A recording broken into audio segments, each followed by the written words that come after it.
Mistakes that you have made on your Walt Disney World trip, but because you're watching this video, you don't have to make them for your next Disney trip.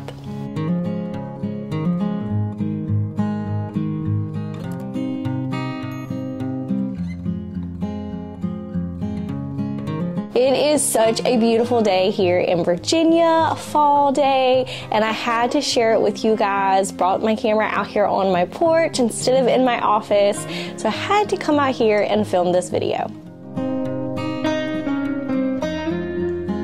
So the first mistake that you may or may not be making is making a game plan for your park day. And no, I know that a lot of people do a lot of planning for their trip, but do you plan for the actual park day? So most everyone knows you need to have your dining reservation set up 60 days in advance, and everyone knows that they at least know the park that they are going to. But you could be making a mistake by not planning out where you are hoping to go to within that park. I highly recommend going ahead and making a game plan for your parks, getting your must-do list together before you head to the parks.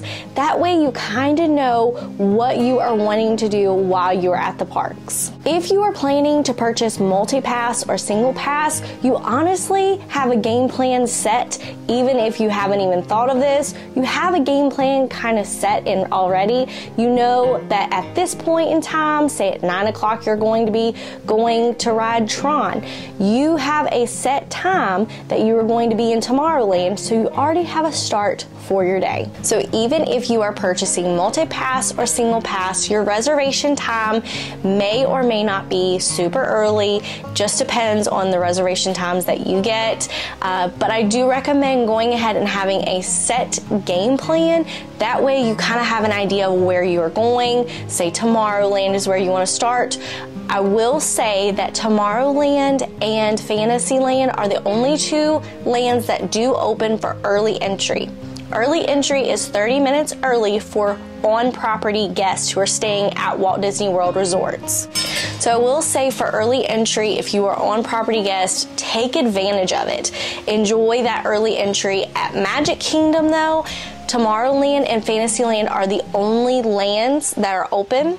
Frontierland, Liberty Square, and Adventureland opens when park opening, and if you are off-property guest, you can rope drop those lands. Those lands open to everyone at the same time. So I'm about to give you my unpopular tip that is not popular with the influencers because I am a mom. So yes, you can run to those heavy attractions, the most popular attractions in the park like Tron and Seven Dwarfs Mine Train, Space Mountain. Run to those and you will get a lower wait. I personally recommend, yes, I do like multi-pass. You get multi-pass, but I recommend riding those filler attractions. They typically have a zero wait walk on and you can get in a ton during early entry. Those filler attractions are low wait attractions or attractions that aren't the most popular. I have little ones, and this is where it's very beneficial for us in the mornings, especially because about midday we're kind of getting a little tired, needing a little break, or wanting a show. So getting in as many attractions during early entry and in the morning is what is best for my family and my kiddos. That's just an unpopular opinion. If you're not a parent, you may be thinking, absolutely not, I'm going for the top attractions. Or even if you are a parent, you may think that as well.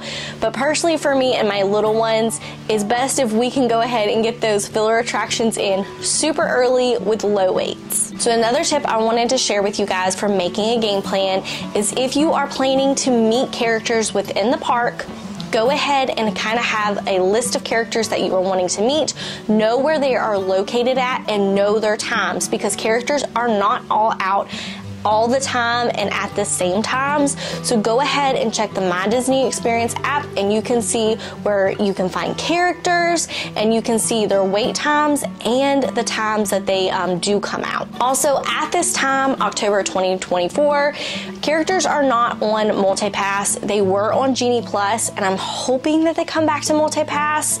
It was a great benefit, but honestly right now they are not with MultiPass. So another mistake you may or may not be making is understanding how Disney works. So Walt Disney World is not that vacation where you just want to wing it, just show up and not understand how it all works, because if you do that, you're going to be very disappointed. We have had friends and family go to Walt Disney World and they come home so disappointed because they did not understand how Walt Disney World works. And if you take the time to understand the way Walt Disney World works, you're going to have a magical vacation. And that is why you're here. So welcome. So before your Walt Disney World trip, make sure you have your My Disney Experience app downloaded and you take the time to get to know that app. This is not an app that you're going to download and be like, I'll look at it at Walt Disney World. No, you need to get to know it. Take the time to look through it. It also changes. So before your trip, I look at it a lot, but that's just me, and because I love Disney. But take the time to get to know it. It has your wait times. It has maps. It has your resort information. It has where you can make dining plan reservations. You can make your mobile order and order quick services. It has everything that you're going to need for your Walt Disney World vacation. So take the time to get to know it. If you have any questions about My Disney Experience app, I have a full playlist on our channel now. Go check that out. It will help you out greatly with learning how to do things on My Disney Experience app. You'll be surprised at how much that little app has within it. So the next thing that you need to know and understand for your Walt Disney World trip is Disney's Lightning Lane Skip the Line service. If you have any questions or want to learn more about it, I do have a Lightning Lane guide on our channel now. I'll have the link down in the description box below. Also, knowing and understanding how the Lightning Lane system works is going to be very beneficial for you and your family to try to get in as many attractions as possible in Walt Disney World. So the next thing that you need to know about Walt Disney World and understand is Disney's transportation. This is a big one, guys. You need to understand how their transportation system works. Disney has free transportation that will take you all over Walt Disney World Park, or if you need to get somewhere faster, they do have a minivan service that you can rent.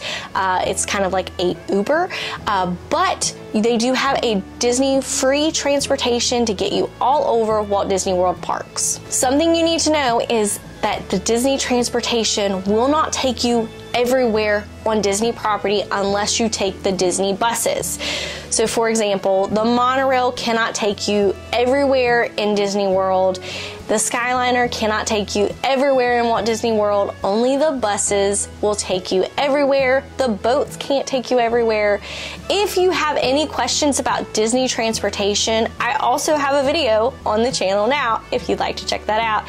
That link will be in the description box below. So from me to you, please take the time to get to know Disney transportation. At least have a guideline. You can ask cast members for help from here to there, but from someone who has been to Disney World a lot, thank the Lord, we're very blessed, but know the transportation. We have gotten lost on Walt Disney World property. It is huge. It's not where you can walk from here to there. It is huge, so you need to understand how Disney transportation works. Another mistake that you may or may not be making is not researching your dining. So I hear a lot of families come home from their trip and tell me that they didn't have good quick services or this table service meal wasn't that good. There are so many reviews on YouTube, on Google. Research them. Also, if you have a travel agent, you can ask them, but don't always rely on them. They may or may not have different tastes than you. They may also be going off of what the general public likes, and that may not be best for your family. So read the reviews. Make sure that you are investing good money into good food. Take the time to do your research. I also recommend going ahead and knowing the top menu item while you are researching for your dining. That way, when you get in there, you're like, this is what Google or YouTube recommends that is the best on the menu. So I do recommend going ahead and knowing that. That way you don't waste a lot of money.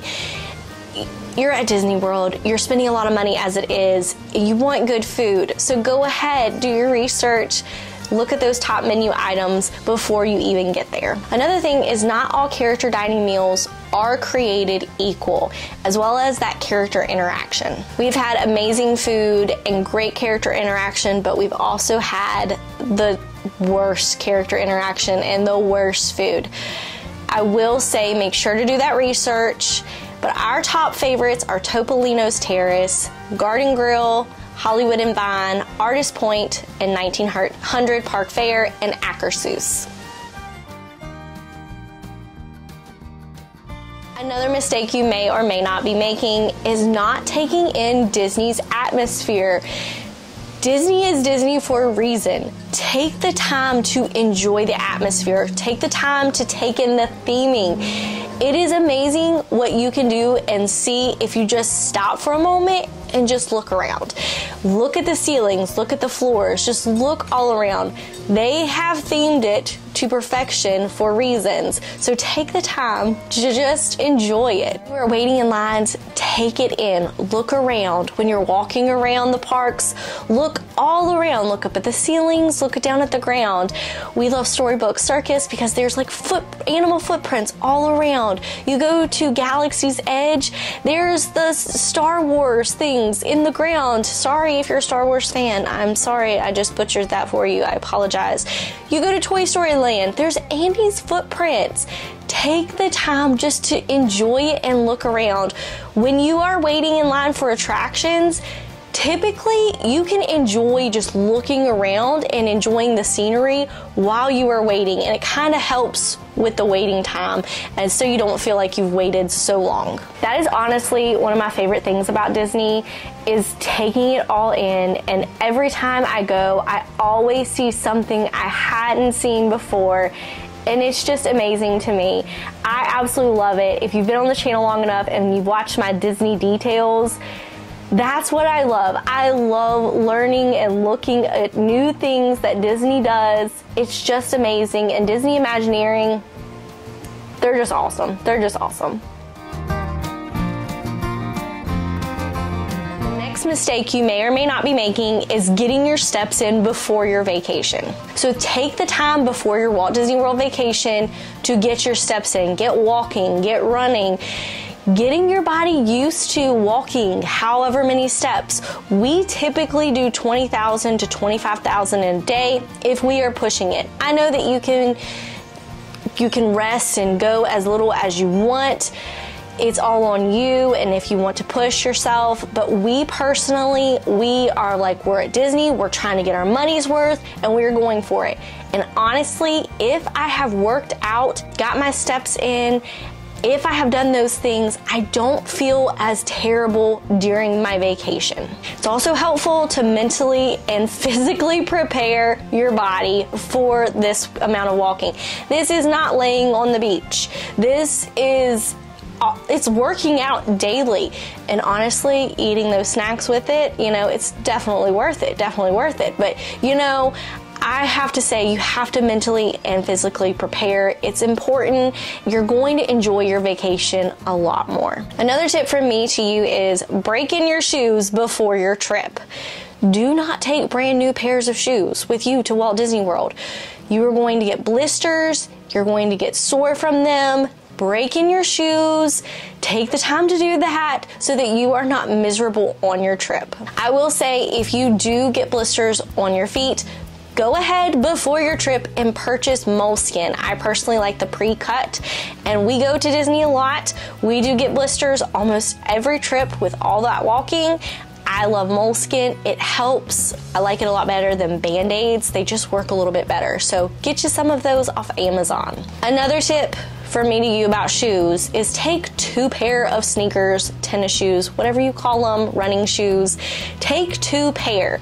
That way, if your feet get tired of one pair, you have a backup pair. If one pair gets wet, you have a backup pair. Just bring 2 pairs of shoes just in case you do need them. Thank you guys so much for watching our mistakes video.